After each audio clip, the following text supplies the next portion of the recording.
everyone. So, Luz Gonzalez here, and this is Matt Gorin, my friend, and he's a financial advisor. But beyond that, a fiduciary, and we're going to be talking about what the difference is and why it matters and why you should care. So, let's get started with that. I know that in my searching and all of the reading that I've been doing, I've been told and that I know that to manage my money, I've cared about having not just an advisor, but a fiduciary. And so I've asked Matt some questions, and I think it'll be helpful for him to share some of the information about just like what's the difference between just having an advisor and a fiduciary, and why those differences matter in terms of how we think about how do we manage our money, how do we think about our money, who's managing our money, who's giving us guidance as to what we should and should not do, and where our money should go. So, Matt, tell us more about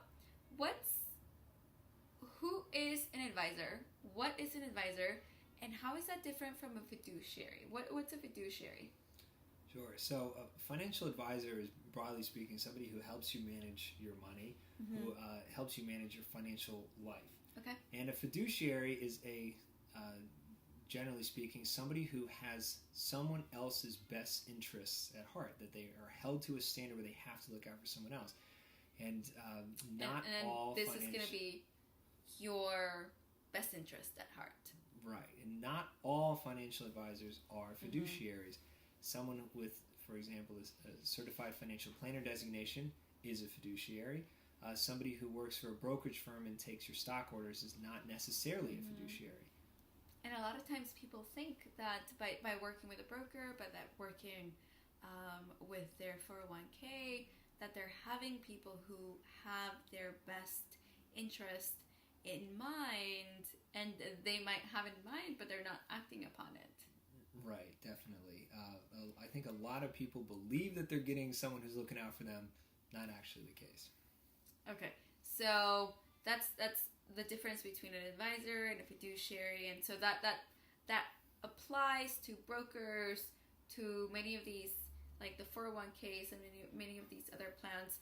Now, so something that I don't think about very often, but I think that would be important, and something that I mean, to some extent, it, especially with my age and the work that I do, that I don't think about enough is risk management. Tell me more about why someone like me should care about risk management, why it matters, why it's important, and how to even think about it and how to start managing that. Yeah, so one of the nice things about working with an advisor is that a comprehensive advisor who really has your best interests at heart, they're not just looking to manage your investment portfolio, they're looking out for other things like, are you at risk for something like becoming disabled on the job or not having the right medical coverage and these sorts of things. If you look back historically, number one cause of bankruptcies before Obamacare came into effect was an unforeseen medical expense.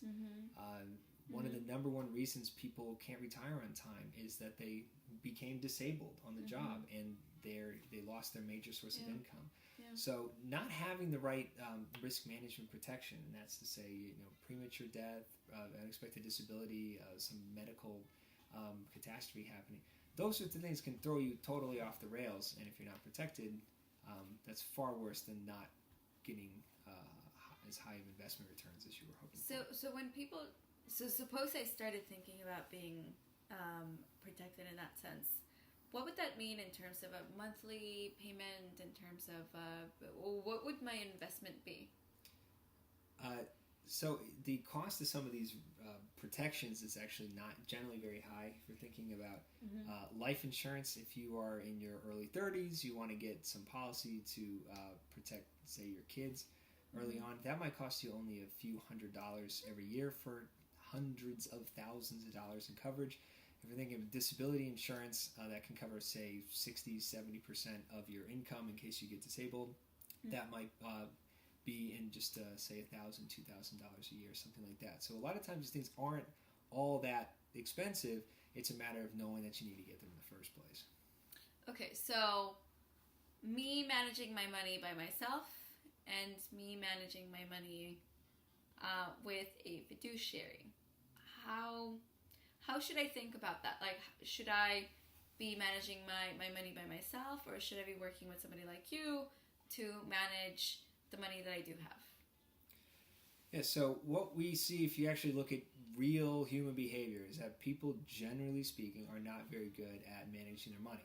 If you're expecting, a really well-diversified portfolio, you're getting like 5.5%, 6% every year. Your typical investor gets around 3% a year, so they're not even... That's below the index market, or the index fund that you could invest in.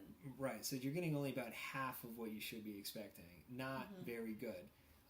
People maybe know, I should just invest in index funds, but oftentimes they don't. They think they can outsmart the market on maybe one hand. Do you know what percentage of investors that is? So that's your average person is at that half. Some people do even worse than that, and some people beat the market. I think the people who beat it think, hey, I'm smarter, I figured it out, I know better. Yeah. Only then maybe the very next year they do even worse. So some people are on that side. They're thinking they can outsmart what's going on. On the other side, people might be freaking out, and the market goes down, they pull everything out. So they're selling low, and then the market goes up, they buy high. Yeah.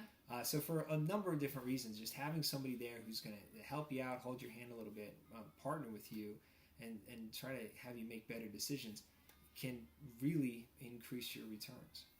Okay. Well, so everyone, you just heard about why working with a fiduciary, and we learned about the differences between a fiduciary and an advisor, what they are, why working with a fiduciary would make a difference, especially in the types of investments that you're doing, and then also how to think about risk, how to think about risk mitigation, and how a fiduciary or an advisor could also help you with mitigating some of that risk. So we do have a longer video. We have many other videos talking about some of these financial topics.